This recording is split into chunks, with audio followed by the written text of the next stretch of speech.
नमस्कार दोस्तों, आप सभी का रोचक कथाएं में स्वागत है। आज मैं लेकर आई हूँ महाकालेश्वर ज्योतिर्लिंग की कथा। महाकालेश्वर ज्योतिर्लिंग तीसरा ज्योतिर्लिंग है। यह ज्योतिर्लिंग 12 ज्योतिर्लिंगों में से एक है। यह ज्योतिर्लिंग अपंतिक नगरी उज्जैन में स्थित है। यह ज्योतिर्लिंग के संदर्भ में एक कथा आती है जो बड़ा ही प्रसिद्ध है। एक वेद प्रिया नाम के ब्राह्मण रहता था, जो वेद कर्मकांडी ब्राह्मण थे। वे भगवान शंकर का बहुत बड़ा भक्त थे।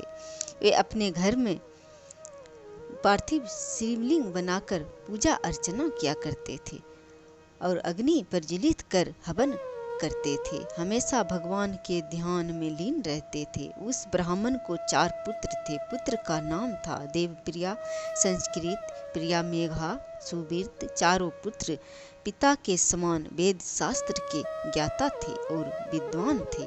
पिता के आज्ञाकारी पुत्र थे। वे चारों पुत्र भगवान शंकर के अनन्य भक्त थे। जब एक बार दूसरा नाम के राक्षस सभी ब्राह्मणों पर आक्रमण कर दिया, तब सभी ब्राह्मण घबरा कर इधर उधर भाग गए और भयभीत हो गए।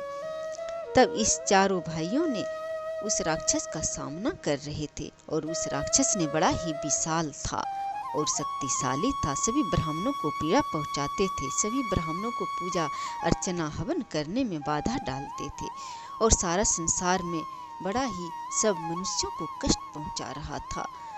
वह ब्राह्मण उस राक्षस के सामना कर रहे थे। उस दुस्सह नाम के राक्षस ने जैसे ही चारों भाइयों को मारना चाहा, वैसे ही वहीं पर भगवान महाकालेश्वर प्रकट हो गए, जिसे वहाँ पर बहुत बड़ा गड्ढा हो गया था और उस गड्ढे से भगवान महाकालेश्वर प्रकट हो गए। भगवान शंकर को देखकर चारों भाइयों ने साष्टांग प्रणाम किया और सभी ब्राह्मण और चारों भाई भगवान शंकर की स्तुति करने लगे।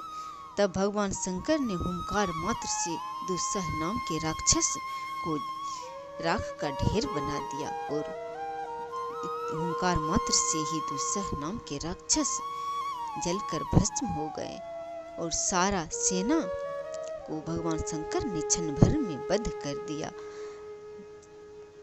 मरने से बची सेना इधर उधर भागने लगा और भगवान शंकर इस चारों भाइयों पर प्रसन्न हो गए, जिसे चारों भाइयों को वरदान मांगने को कहा। तब चारों भाइयों ने कहा, हे प्रभु, अगर मुझ पर प्रसन्न है तो इस जगह आप निवास करिए ज्योतिर्लिंग रूप में।